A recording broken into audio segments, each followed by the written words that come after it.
batuk alami. Bahan-bahannya, jeruk nipisnya 1, kecapnya 1 sendok makan. Mari kita coba. Teman-teman, jeruk nipisnya dibelah 2, kita tolong bunda ya. Kita peras jeruk nipisnya pakai saringan agar bijinya tidak tercampur air.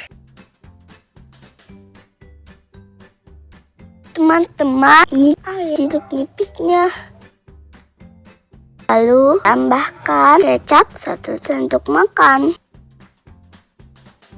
Kemudian aduk-aduk. Teman-teman, obat batuk alami yang Cece buat sudah jadi.